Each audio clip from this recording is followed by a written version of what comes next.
chapter 21. As Jesus looked up, he saw the rich putting their gifts into the temple treasury.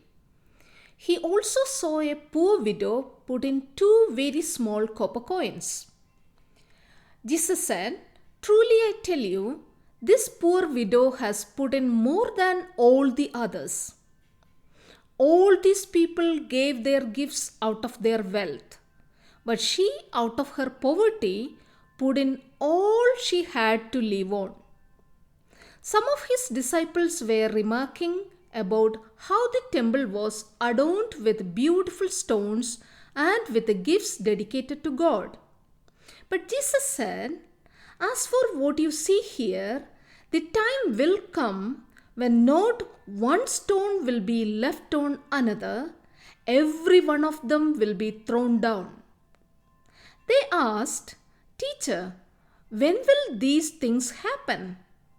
And what will be the sign that they are about to take place?" Jesus replied, "Watch out that you are not deceived.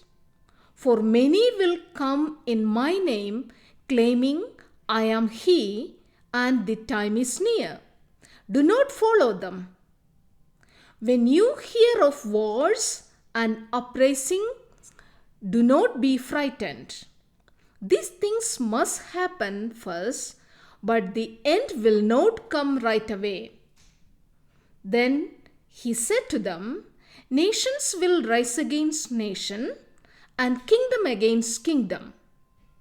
There will be great earthquakes, famines, and pestilences in various places, and fearful events and great signs from heaven. But before all this, they will seize you and persecute you. They will hand you over to synagogues and put you in prison, and you will be brought before kings and governors, and all on account of my name. And so you will bear testimony to me. But make up your mind not to worry beforehand how you will defend yourselves. For I will give you words and wisdom that none of your adversaries will be able to resist or contradict. You will be betrayed even by parents, brothers and sisters, relatives and friends, and they will put some of you to death.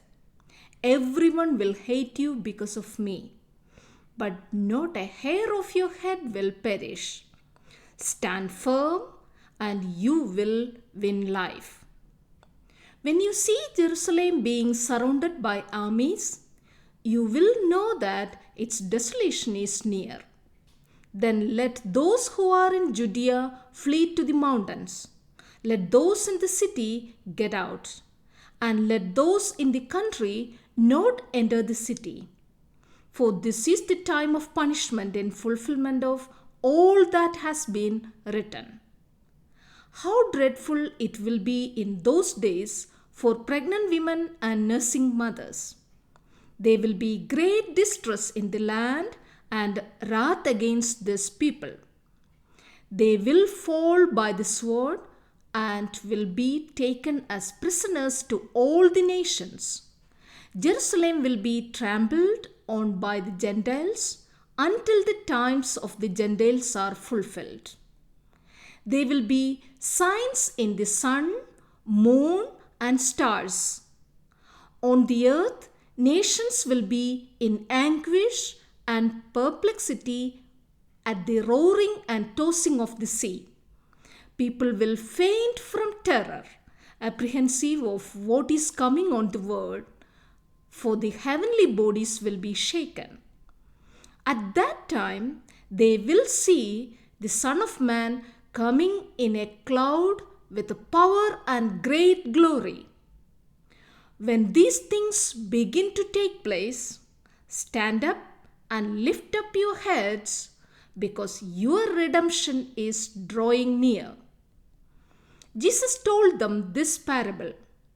"Look at the fig tree and all the trees. When they sprout leaves, you can see for yourself and know that summer is near. Even so, when you see these things happening, you know that the kingdom of God is near. Truly, I tell you, this generation will certainly not pass away until all these things have happened.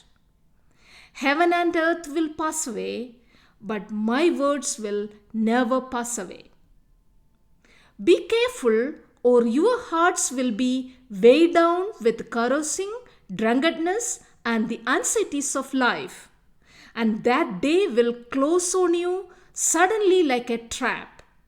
For it will come on all those who live on the face of the whole earth. Be always on the watch and pray that you may be able to escape all that is about to happen, and that you may be able to stand before the Son of Man. Each day, Jesus was teaching at the temple, and each evening he went out to spend the night on the hill called the Mount of Olives. And all the people came early in the morning to hear him at the temple.